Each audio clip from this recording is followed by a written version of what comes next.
A man condemned by the gods to roll a boulder up a mountain for all eternity holds a secret we have misunderstood for thousands of years. This video uncovers the profound and practical wisdom hidden within the absurdist tale of a Sisyphus who smiled. You will learn how to find a quiet form of victory within your own life's most repetitive and frustrating struggles. We will explore how a moment of conscious acceptance can transform a punishment into a personal triumph, and why a simple shift in perspective is the most powerful rebellion of all. What is one challenge in your life that feels like pushing a boulder uphill, only to watch it roll down again? The king of Corinth was known for his cunning, a cleverness he foolishly tried to use against the gods themselves. His name was Sisyphus, and his greatest crime was an attempt to cheat death. He managed to chain Thanatos, the very god of death, trapping him so that no mortal could die. This act threw the natural order into chaos, and when the gods freed death, Sisyphus had one more trick. He instructed his wife not to perform the traditional burial rites for his body, and then he complained to the ruler of the underworld about this disrespect. Granted a temporary return to the world of the living to scold his wife, Sisyphus simply refused to go back. His final deception sealed his fate. For his arrogance and his belief that his wit could outsmart the divine, the gods devised a punishment that perfectly fit his crime. They condemned him to roll a massive boulder up a steep mountain for all eternity. The torment was not in the weight of the stone or the steepness of the slope, but in the cruel design of the sentence. Each time Sisyphus, straining every muscle, pushed the boulder agonizingly close to the summit, it would inevitably slip from his grasp. It would tumble all the way back down to the plain, completely undoing all his progress. And he would have to turn around, walk back down, and begin again, forever. The gods, in their wisdom, knew that for a brilliant mind, the ultimate torture was not pain but absolute pointlessness. They forced him to perform a task that was eternally, heartbreakingly futile. This was their revenge on a man who thought he could win, trapping him in a cycle where victory was forever out of reach. Thousands of years after this myth was first told, a different kind of rebel revisited the story. The 20th century philosopher Albert Camus saw in Sisyphus not a cautionary tale, but a startling mirror for the modern human condition. In his seminal essay, The Myth of Sisyphus, Camus introduced a powerful and unsettling idea he called the absurd. He defined it as the brutal confrontation, the fundamental conflict between our deep, burning human need for meaning, for purpose, for answers, and the universe's cold, silent, and utter indifference to that need. We cry out into the cosmos, demanding to know why we are here, and we are met with nothing but an echo of our own question. This is the absurd. It is the feeling you get when the routines of daily life, the pursuit of success, even our personal struggles, suddenly feel arbitrary, like pushing a rock up a hill for no reason you can remember. Camus begins his essay with one of the most jarring statements in all of philosophy. He writes, "There is but one truly serious philosophical problem, and that is suicide." He is not being dramatic, he is being logical. If life is truly as meaningless as the silent universe suggests, then the most pressing question for any thinking person is whether or not to continue living it. Deciding whether life is worth living is, he argues, answering the fundamental question of philosophy. And it is into this stark landscape that Camus reintroduces our condemned king. For Camus, Sisyphus becomes the ultimate absurd hero. He is not a hero because of his strength or his cunning. He is a hero because of his awareness. He is the man who, walking back down the mountain to retrieve his boulder, fully understands the futility of his task. He holds no illusions that the gods will pardon him. He does not believe the next push will be the one that magically changes his fate. He consciously acknowledges the pointless horror of his existence. And this, Camus insists, is the very moment of his transformation. The gods intended for the pointlessness to crush his spirit, but in that moment of clear-eyed recognition, something else becomes possible. What happens when a man accepts his fate without surrendering to despair? The true rebellion begins not with the push, but with the walk down. As Sisyphus turns his back on the summit and watches the dust settle around his boulder at the mountain's base, he is, for a fleeting span, free. The crushing weight is gone from his shoulders, the strain in his muscles has eased. In this quiet space between labors, he is granted a terrible and beautiful clarity. He is no longer just a body performing a task, he is a mind fully awake. He has a perfect, unblinking understanding of his reality. The gods are not going to change their minds. The rock will always fall. This walk will repeat forever. He accepts this truth not with resignation but with a conscious, deliberate embrace. He looks his fate directly in the eye and sees it for what it is, a pointless ordeal designed to break him. And in that act of seeing, he drains the punishment of its power. By fully accepting the futility, he robs it of its capacity to torture his spirit. The gods intended for him to be consumed by the struggle, to forever hope for a different outcome and be forever shattered when it failed. But Sisyphus, in his descent, lets that hope die. He stops fighting the reality of his condition and instead makes peace with it. He despises the cruel machinery of his fate, not by raging against it, but by refusing to let it define his inner world. This is where the seed of the smile is planted, not in joy, but in a quiet, unshakable defiance. It is the realization that while his body is enslaved, his mind remains his own. His spirit is his to command. He cannot control the rock, but he can control his relationship to the rock. And in that sliver of freedom found in the quiet walk down the mountain, a profound victory is born. This is where the story turns in a single, silent decision. Sisyphus does not find meaning in the meaningless task itself. The rolling of the stone is still pointless. His victory is not in the labor, but in his stance toward it. He chooses to roll the stone. This conscious choice is the heart of his rebellion. His famous smile is not a grin of joy. It is the subtle, unbreakable curve of defiance. It is his way of looking directly at the silent, uncaring mountain and the gods who condemned him and stating, with every muscle in his body, I persist. You can chain my body to this rock, but you will not command my spirit. I will do this not because you demand it, but because I choose to own it. In that choice, he ceases to be a victim of his fate and becomes the master of his own inner world.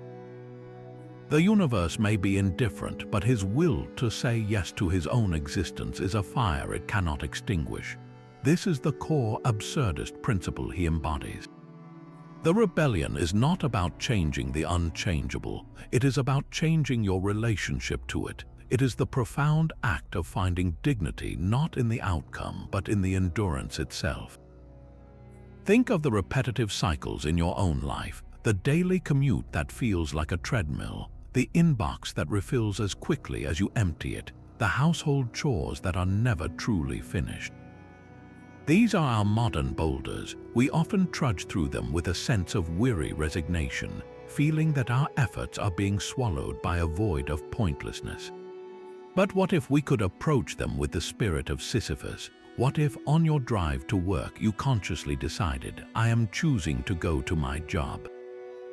I am providing for myself or my family. This is my rock, and for today I will push it. The task does not change, the traffic does not vanish, but something inside you shifts. You are no longer just a passive participant in a grind. You are an active, willing agent in your own life. You are not waiting for the universe to give your struggles meaning. You are injecting meaning into them through your own steadfast perseverance. The victory is quiet, internal, and entirely your own.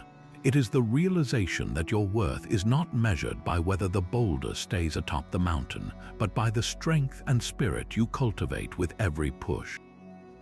This is the quiet rebellion of the mind, a territory where no external power can truly rule. The gods could design the perfect physical punishment, but they could not legislate Sisyphus's internal state. His misery was the final component of their torture, the fuel that made the machine of his damnation run. By choosing to accept his fate without despair, he effectively starved the machine. His smile, that subtle curve of defiance, was not a signal of happiness but a declaration of sovereignty. It announced that while they owned his labor, they did not own his soul. The punishment only worked if he was miserable, and so, by refusing to be miserable, he broke the one chain they could not see.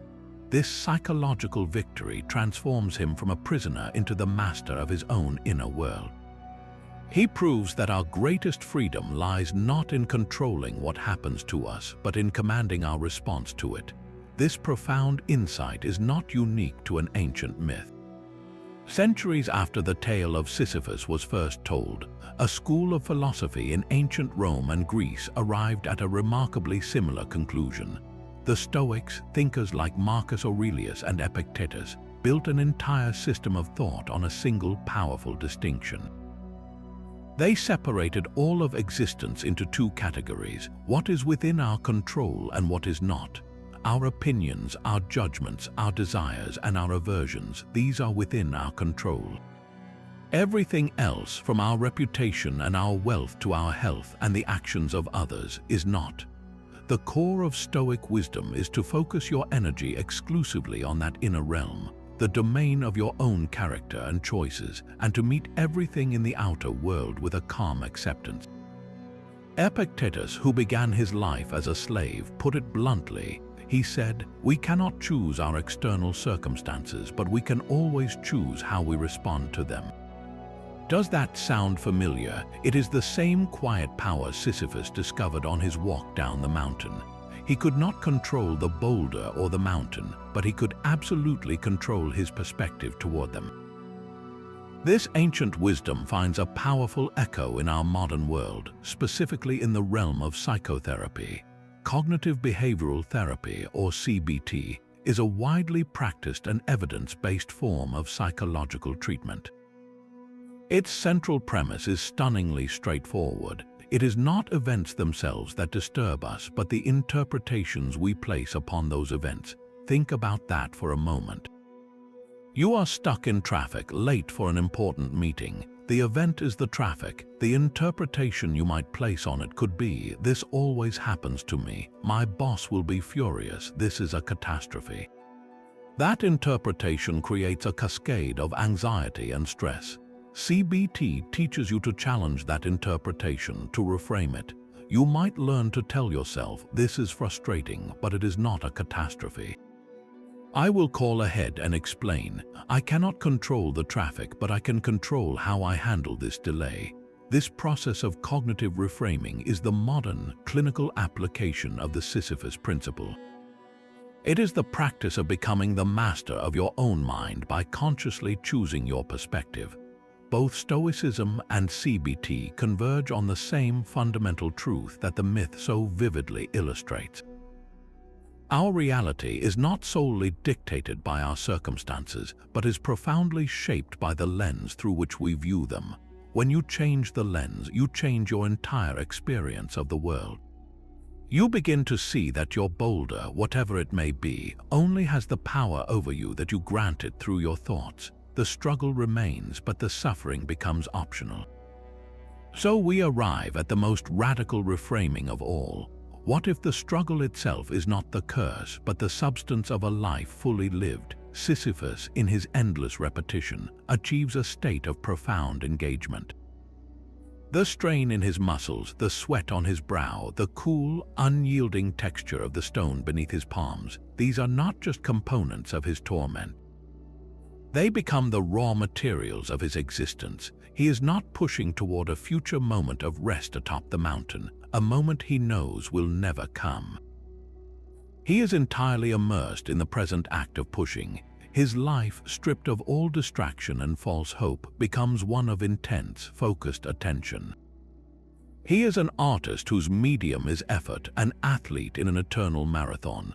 His smile, then, is not just defiance. It is the quiet satisfaction of a craftsman who takes pride in his work, however futile the world may deem it. It is the look of a person who has found a raw, visceral beauty in the pure act of doing, completely divorced from the hope of completion. He has learned to appreciate the aesthetics of the struggle itself. Think of a long-distance runner. The goal is to finish the race, yes, but any seasoned runner will tell you that the deepest satisfaction is not always in crossing the line. It is found in the rhythm of their breath, the pounding of their heart, the feeling of their body working in perfect, painful harmony. The struggle is the point.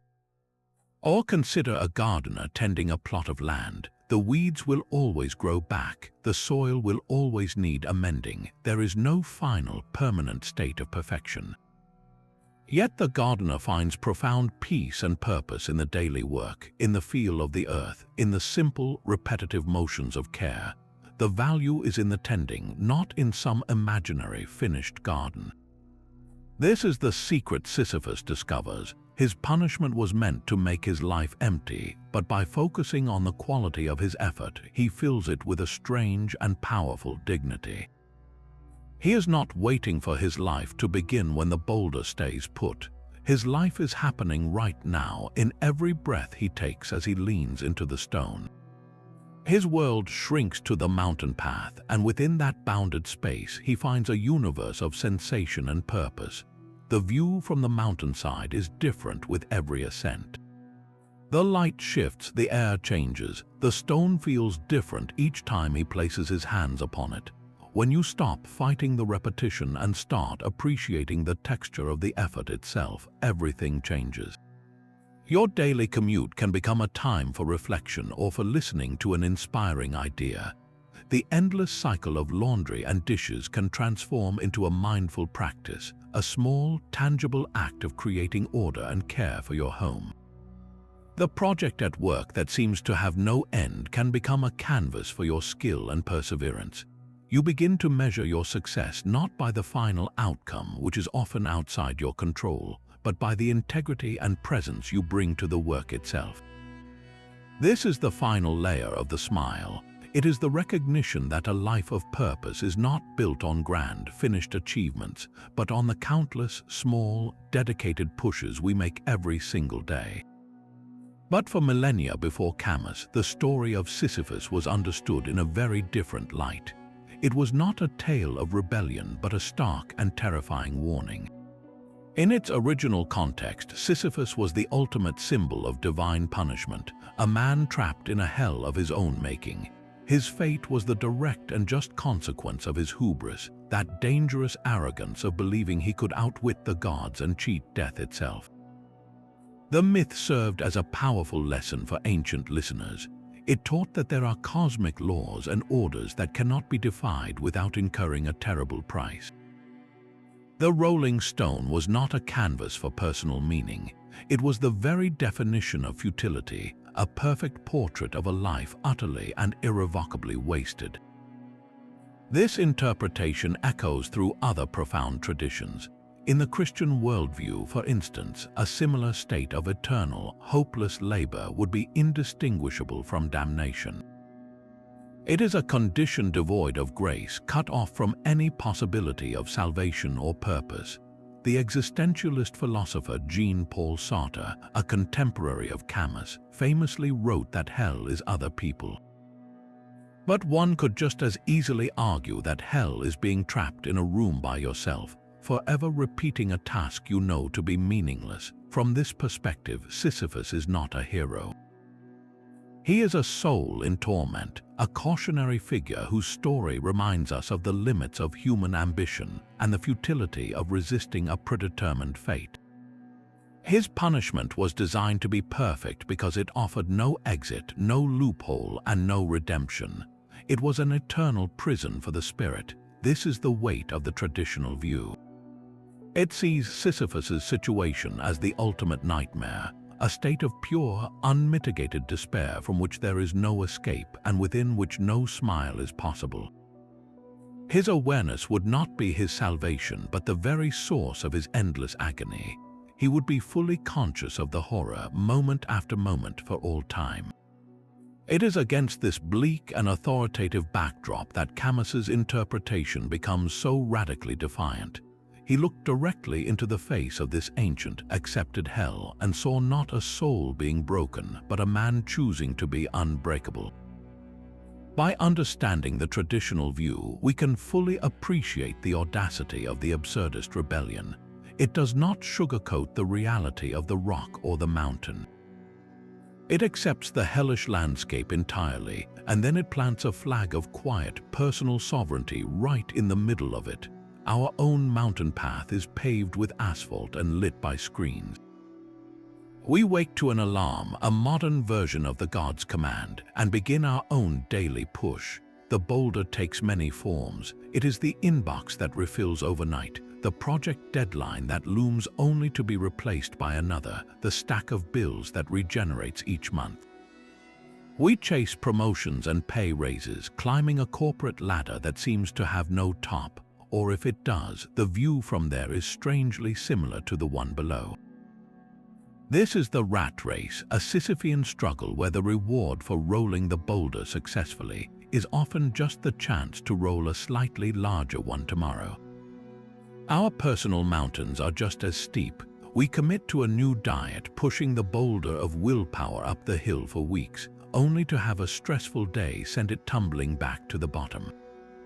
We start a novel, a painting, a business plan, pouring our energy into it until life's demands or our own doubts cause our grip to slip, and the dream rolls away, leaving us to begin again. The gym membership we use religiously in January lies forgotten by March. The resolution to be more patient or more organized meets the same fate. We are all kings and queens of our own personal Corinth, condemned to cycles of effort that feel eternally reset. The genius of the myth is how perfectly it mirrors this fundamental human experience. The universe did not design your job to be meaningless, but its repetitive nature can feel that way. The cosmos did not invent your diet, but its cyclical challenges can certainly mimic that ancient frustration.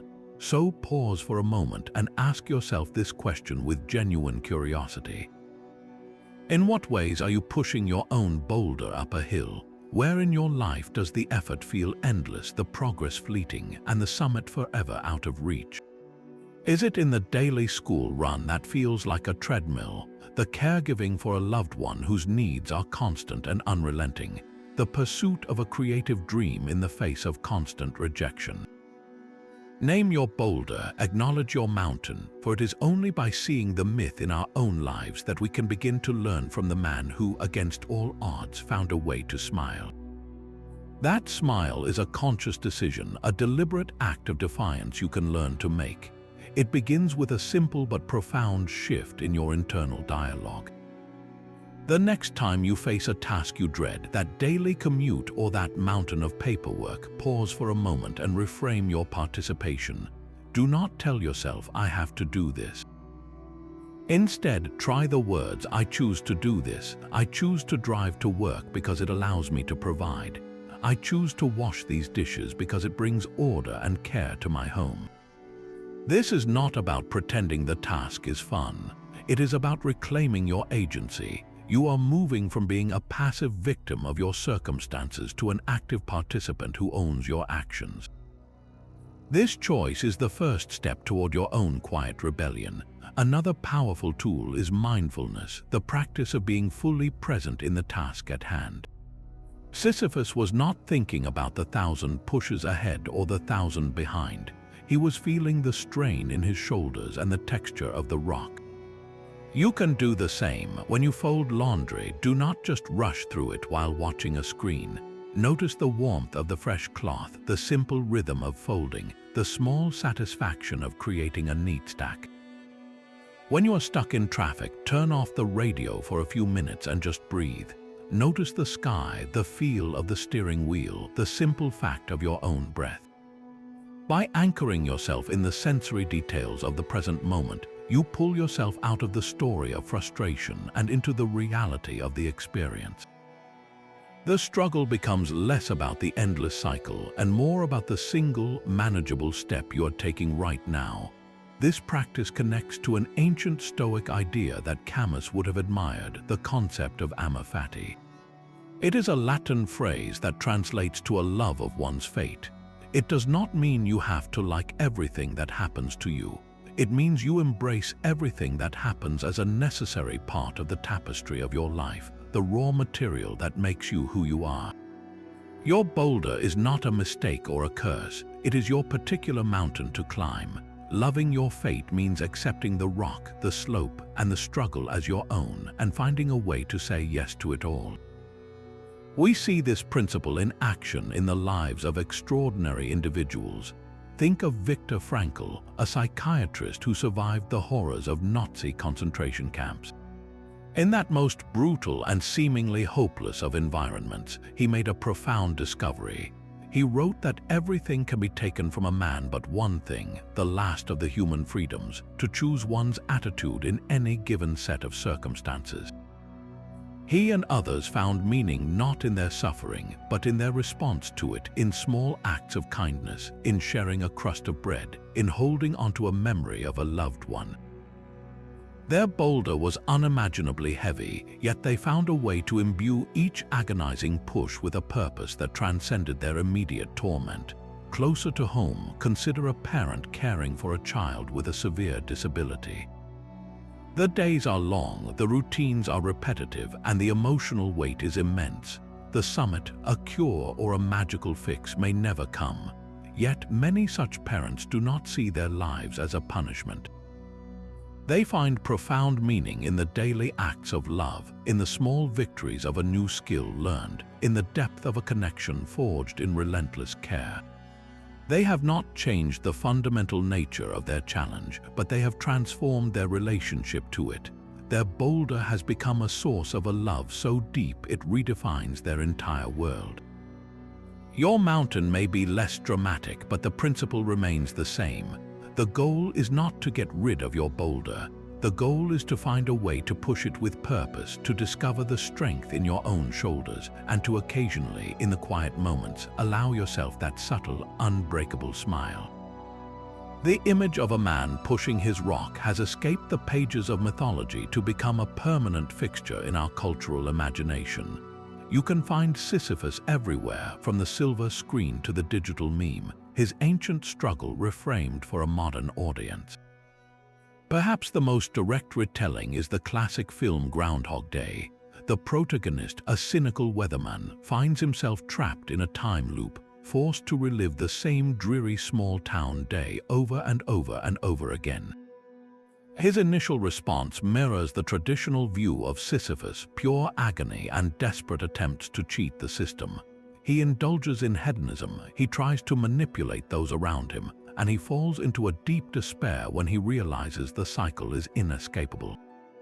He is a man condemned, and the pointlessness of his existence is his mountain. But the film's true genius lies in its transformation arc. The character does not break the loop by finding a magic solution. He breaks it by changing himself. He begins to learn piano, he studies French poetry, he performs countless small, unseen acts of kindness for the people in the town. The repetition does not change, but his relationship to it does. He stops fighting his fate and starts using it as raw material for his own growth. His final, perfect day is not perfect because the world is different, but because he is. He has, in essence, learned to smile at his boulder, finding purpose not in escaping the day, but in mastering it. This is Camus' philosophy playing out in a comedy, a testament to the story's enduring power. Literature and music continually return to this well of inspiration. Authors from Franz Kafka to Haruki Murakami craft characters trapped in bureaucratic nightmares or surreal loops, all echoing the feeling of a struggle against an incomprehensible system. In music, bands like the Rolling Stones famously sang about not getting any satisfaction, a modern anthem for the Sisyphean pursuit of happiness through consumption. The rock band Radiohead often paints soundscapes of modern alienation, where technology and routine create a new kind of existential prison. Their lyrics speak of being a pig in a cage on antibiotics, a vivid image of a comfortable, repetitive, yet utterly meaningless existence. These artists are not just being bleak, They are holding up a mirror, forcing us to confront the repetitive structures of our own lives and ask the same question Sisyphus did on his walk down the mountain. What do we do when we realize the game is rigged? Do we despair, or do we find a new way to play? Even our most casual online spaces are filled with his spirit. The Sisyphus meme is a popular format, a visual shorthand for any futile, repetitive task. A student might post a picture of Sisyphus with the caption, "Me studying for an exam I will probably fail." An office worker might use it to describe refilling the printer paper for the third time in a morning. On the surface, this is just digital complaining. But look closer and you will see the smile. The humor itself is an act of rebellion. By laughing at the absurdity of their own pointless labor, people are forming a community of shared struggle. They are acknowledging the rock and the mountain, and instead of crying, they are making a joke. This collective chuckle is a form of modern solidarity, a way of saying, "I see your boulder and I am pushing one too." It is a small but powerful way of draining the frustration of its power, of choosing a perspective of wry acceptance over one of bitter resentment. These countless cultural echoes prove one thing beyond any doubt.